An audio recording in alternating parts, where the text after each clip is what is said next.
Thank you for tuning in to another episode of the New Approach Show. I am your host, Janine Mitchell. Please welcome today's guest, Trina Jones. Trina Jones' list of accomplishments includes the following: founder and CEO at Learning LLC, advocacy for parents with children who have learning challenges.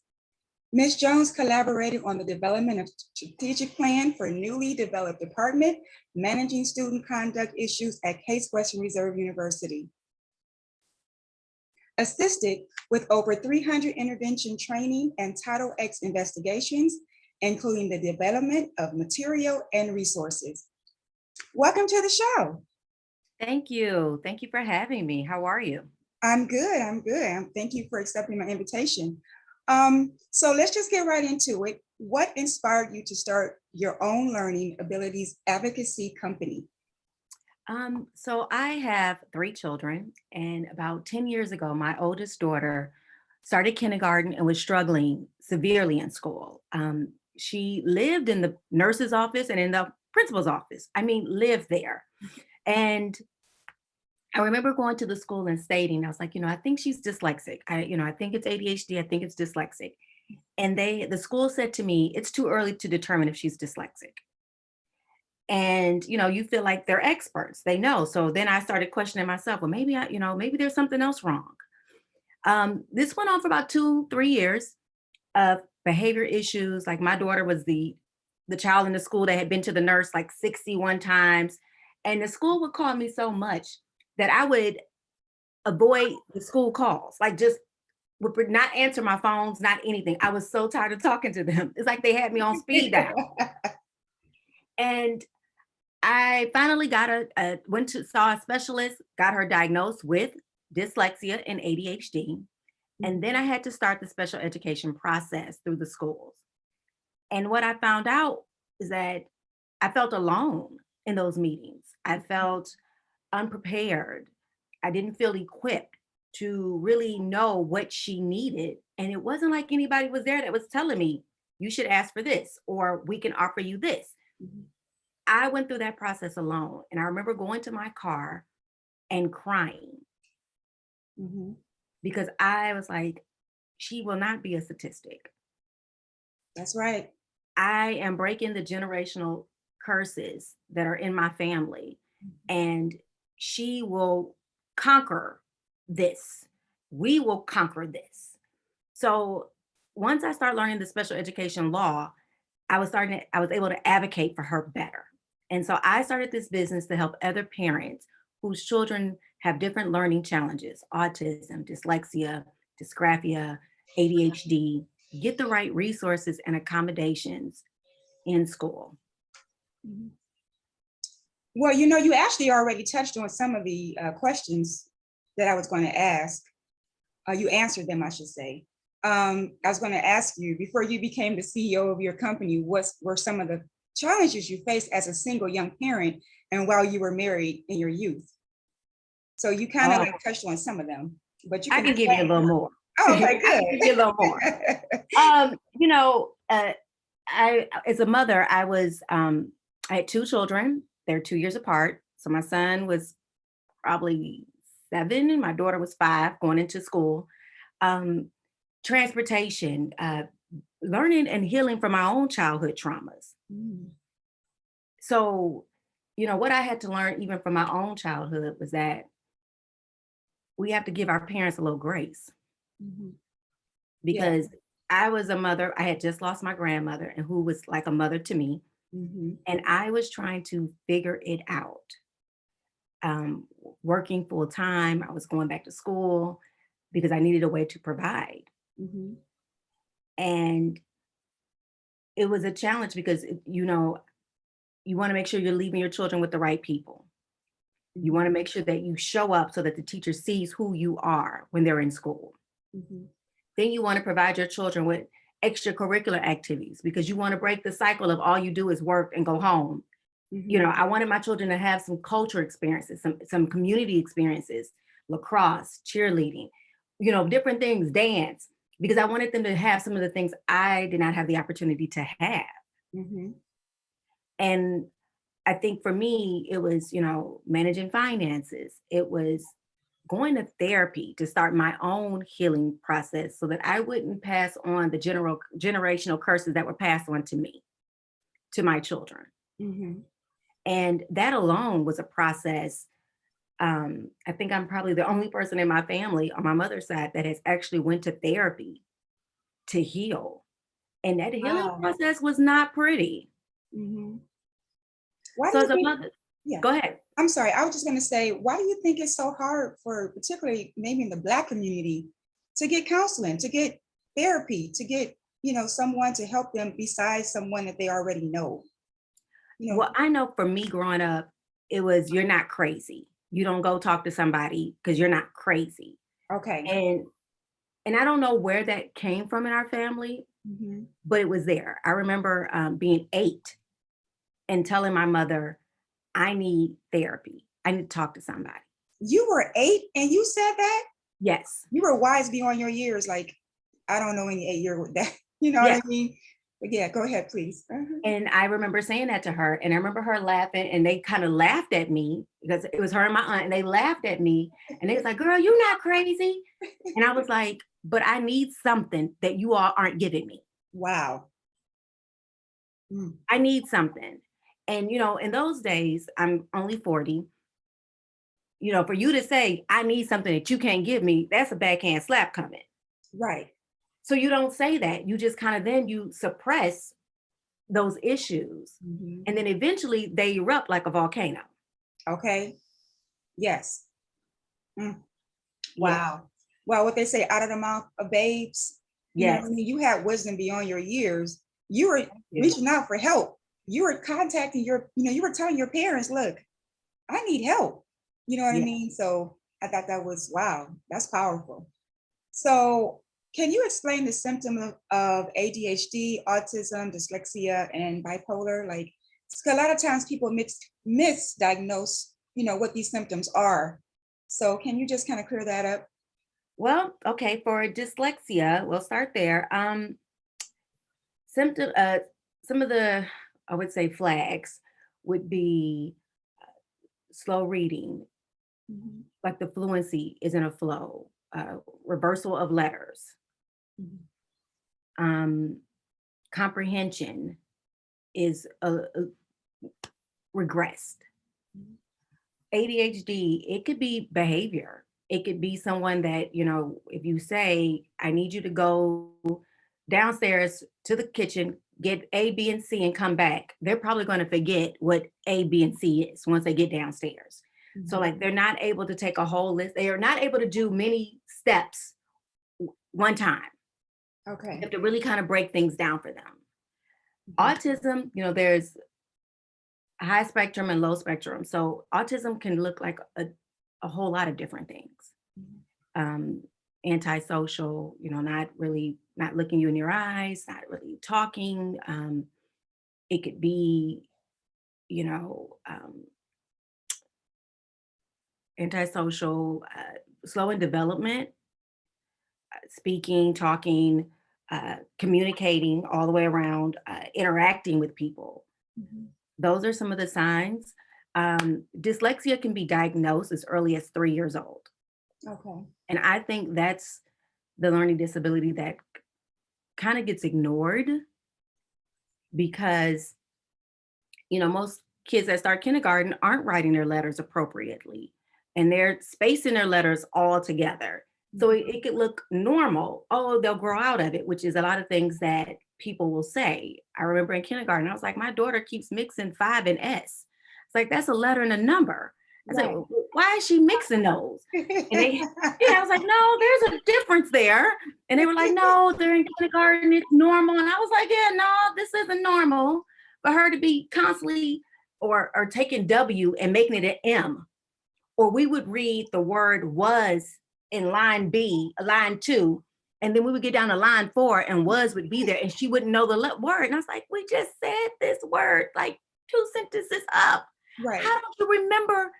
But with dyslexia, her letters would kind of manipulate and reverse. Mhm. Mhm. So I think for me, what I've noticed, autism, it might take a while because they're slowly to develop in some situations, and some they're not.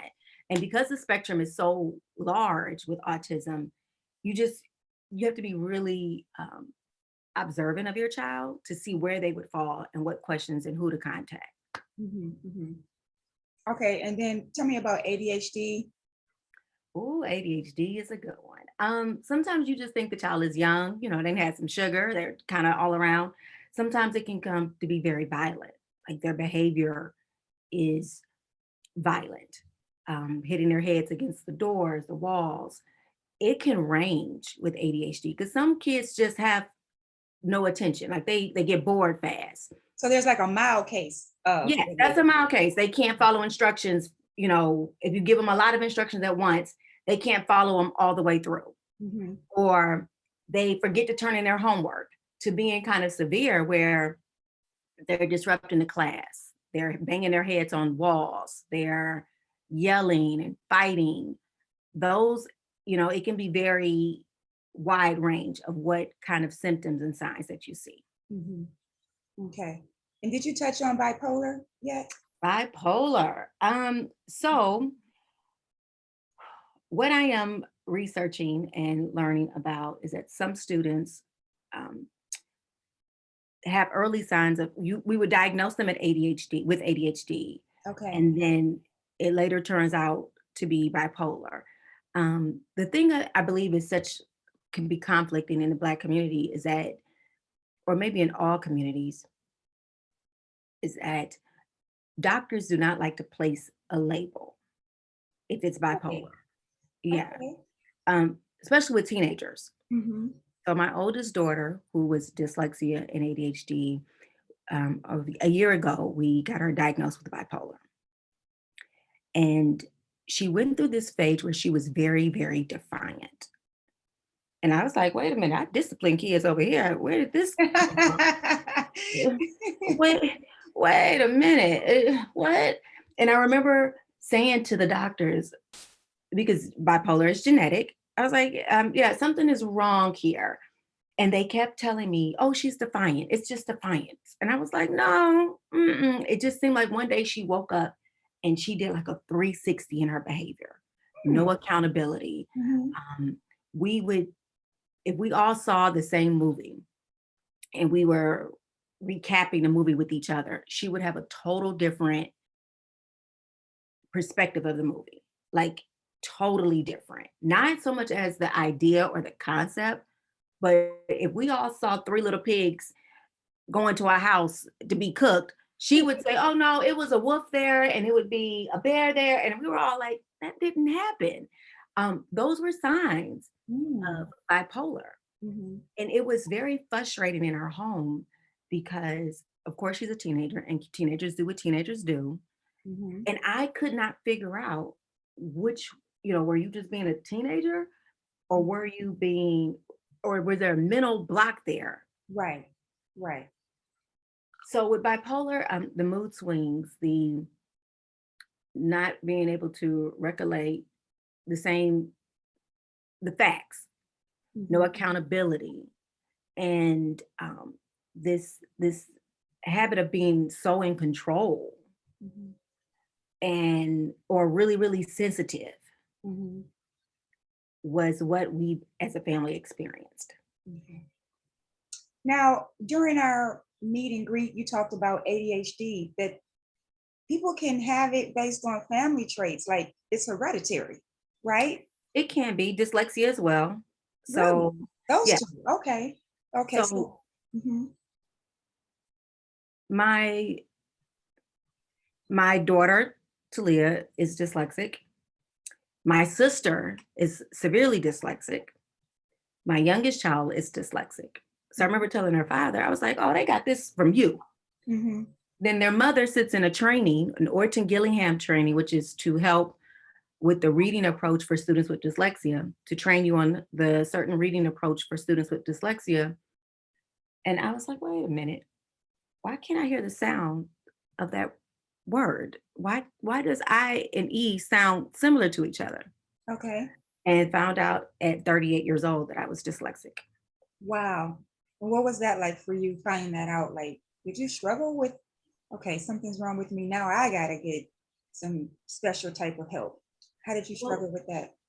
dyslexia for me was very mild. Like I was an excellent student in school. I remember having struggling to pronounce certain words, but those were words that had blends like SP or um, SC, like street, or when Mhm. people say script, I would Right. sometimes struggle with those type of words, but it wasn't enough for me to say, oh, I'm dyslexic. My words on the letters on my books looked all the same for Mhm. me. And so even with dyslexia, it can be mild to very severe. Mhm. Okay. Okay. So you said you have two children. Did you say you have two children with ADHD And dyslexia. and dyslexia? Okay. So when during our meet and greet, you mentioned that you managed their learning disability. Like, how did you do that? So, checklists for my daughters with dyslexia. Mhm. Um, in the morning, it's on their wall. And with students with dyslexia, they like to be rewarded when they accomplish certain tasks, like most kids do. So I would write out the order that things should be done. Or so it would be in the morning, make up your bed, brush your teeth, wash your face, take off your clothes. I wrote out a checklist that would organize those steps. And all she would have to do is go to the checklist and check it off when she completes that task. Now, Mhm. sometimes she does it in order, and sometimes she just kind of says, all right, I'm going to, take my clothes off now or put them on later. And she just checks it off the list. And that's kind of creating a system for us. So, like, even in every room, when it's time to do chores, there's a small list. Mhm. And that is so that she can get in a routine to do it on her own. Mhm. And because I can't give her so many steps at one time that she would remember, she can always go back to the checklist and see what's not checked off and Mhm. what is. Okay. So for us, checklist works really well. If I need her to go downstairs, thank goodness for phones at times, I'll give her 2 steps and then I'll call her or I'll send her a text message and say, I need you to do 1, 2, and 3. Mhm. And Okay. then she can complete the task. Okay. So what would you say was the positive outcome of your daughter's new way of learning since you put the learning plan together? What would you say the positive outcome? She is very organized. So even in school, she takes her graphic planner. She's good at writing out her notes because she understands that it needs to be written down for her to accomplish the task and remember what the tasks are. So she does really well with using her organizer in school, writing out her assignments, bringing it home, completing her assignments, and checking her complete assignments off her list. Mhm. Oh, okay. That's great. Um, okay, so explain what takes place in these advocacy meetings between you and the parents and the teacher. So, as an advocate, my goal is to create a collaborative and transparent relationship between the parents and the teachers, Mhm. because your child sits in that teacher's classroom and it should be a partnership. So that's why it's called team meetings, because it's a team. Everything needs to be made by decisions. They need to be agreed upon. Mhm. So things good and bad can happen in those meetings. On a good note, parents are able to express how they're feeling and what their concerns are and be heard. And then as a team, they kind of work to come up with a solution or an accommodation that will benefit the child. In some meetings, the parent still doesn't feel heard. Their Mhm. concerns are still not having a solution to them. Mhm. And we have to kind of go back to the drawing board and Mhm. let's see what, that didn't work. Okay, let's go back. Let's talk about what the next steps are. So in those meetings, it's about really trying to figure out what will be best for the student. And it's like a puzzle because one piece might work and one piece may not. Okay, now, I think we also touched on the type of plans that have to be made, the The IEP IEP, plan and the 504 plans. yes. Can you So an explain what IEP, that is? of course, sorry. That's- IEP is an individualized education plan or program. And that really helps students that are really behind academically. Okay. A 504 plan is, so if a parent has a diagnosis, my child has anxiety, and because my child has anxiety, it may take them longer to do work. It is more so there's a diagnosis, and we need to just put things in place so the child can continue to be successful in the Mhm. classroom setting. Have you ever had like any opposition with like some of the teachers or the school administration, when you're in some of these advocacy meetings or like, you know, Yes.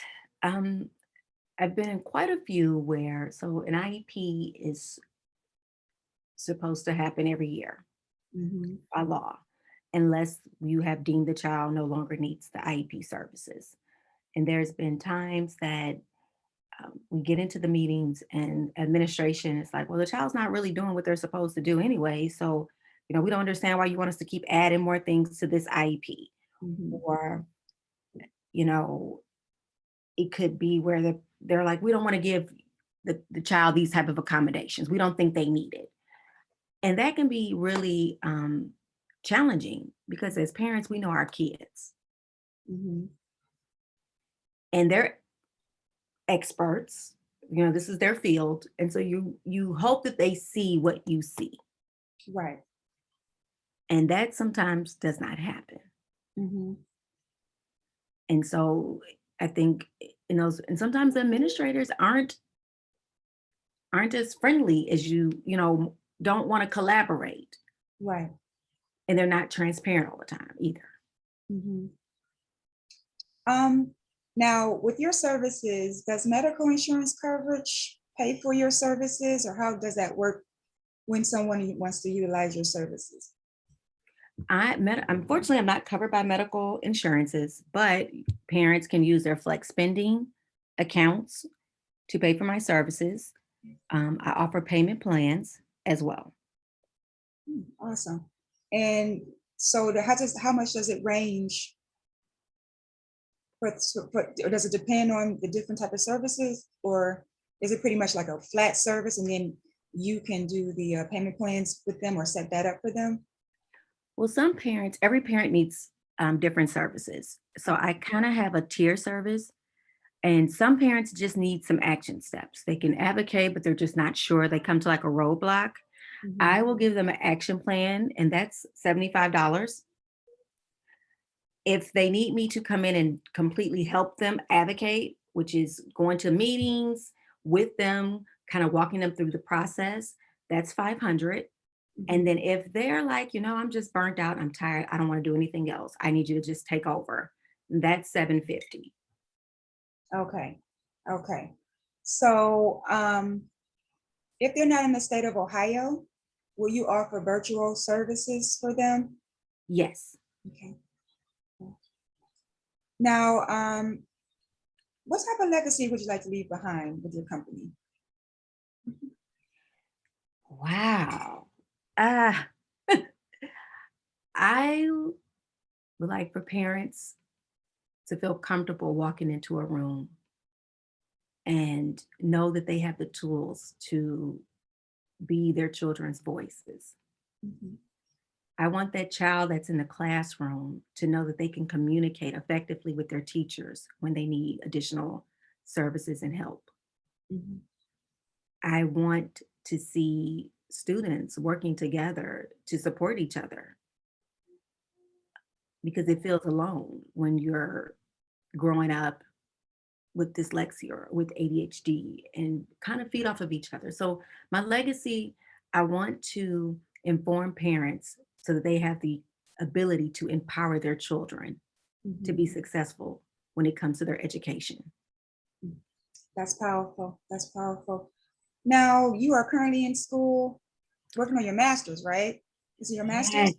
yes, my master's. Okay, and then what will you be doing with once you get your master's degree and what is that in and how does that tie into what you're going to be doing in the future?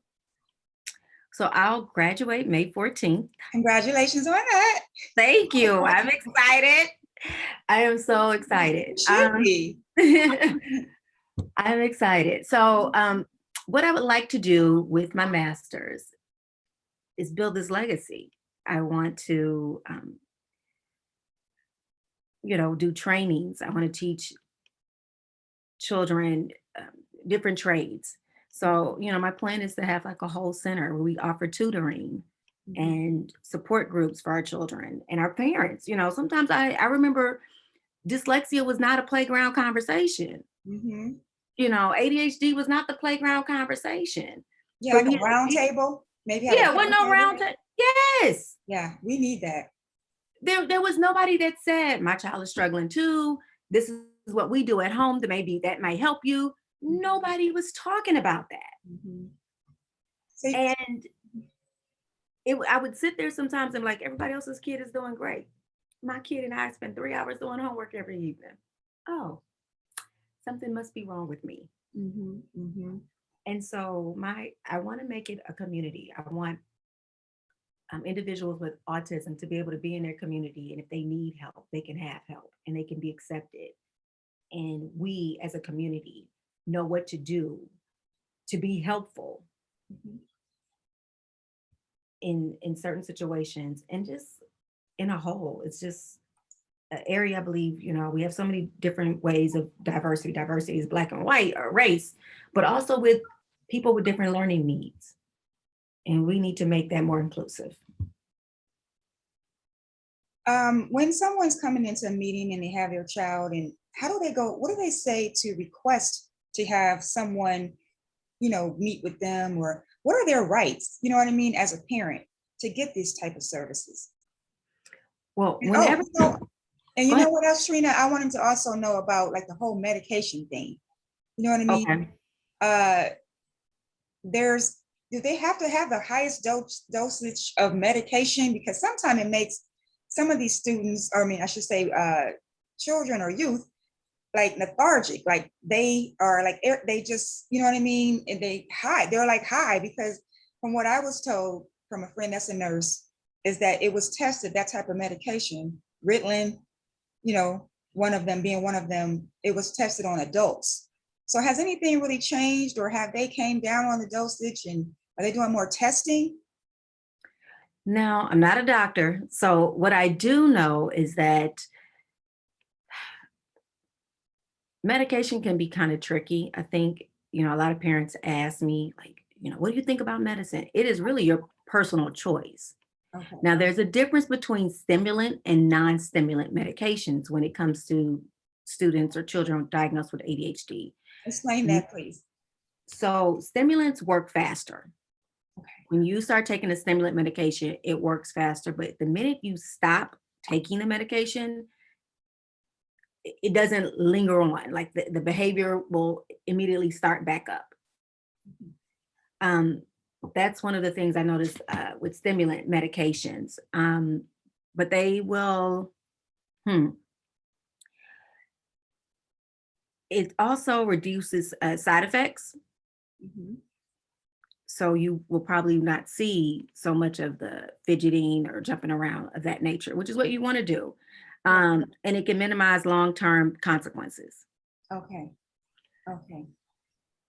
I think that's I would suggest or believe that non stimulant medication would be for someone that their behavior is just all over the place, Yes.